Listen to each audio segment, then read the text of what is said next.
Oliver Ekman-Larsson. So he gets bought out by the Vancouver Canucks on Friday.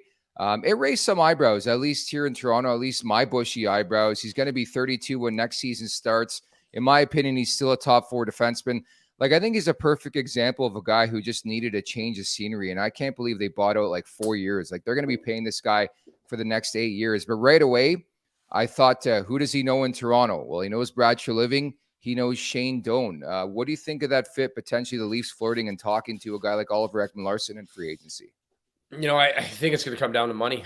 He can obviously be a fit. He's still a heck of a player. It's like, what role do we see him in here? Where you've looked at the success of what the Panthers did and Knights, and we talk about their back end. And I don't know where he fits in that role of that playoff, gritty, shut down, hard D-man. But a player like that comes available, and if it's at a good number, you can't turn that away. He can play, and he's got a lot to him, but we'll have to see where he's at. And at least he's getting paid out for the next foreseeable future too. Oh, and that's the unique thing too, is like he gets a new contract on top of that. But like you start to think about reclamation projects, and I was trying to think of some comps. Like right away, Kevin Shattenkirk came to mind, right? He gets bought out by the New York Rangers, signs a 1-year deal with Tampa, I think at 1.75, wins the Stanley Cup, and then gets a 3-year, $11 million contract, I think it was, with the Anaheim Ducks. So it does happen. I mean, this isn't a guy like who was nothing earlier on in his career. I mean, he was a stud defenseman for Arizona for many years, gets traded to Vancouver, and it just hasn't worked out. But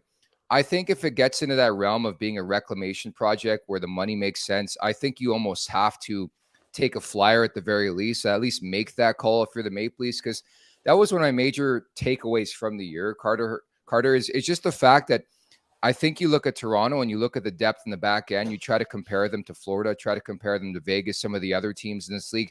Top 4 wise, they don't have the depth that these other perennial contenders have. No, I agree. I think that's the hole that we're looking at, right?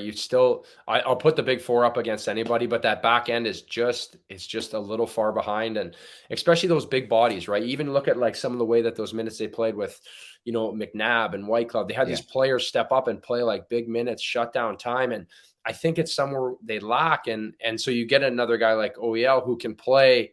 Can he step more into that role and get away a little bit from the offense? Because he is good, right? He is an amazing, guys like him don't come along very often, but he's at a weird time. And I remember when Shaddy took that deal in New York, he took a pay cut to go to the Rangers because he wanted to be there.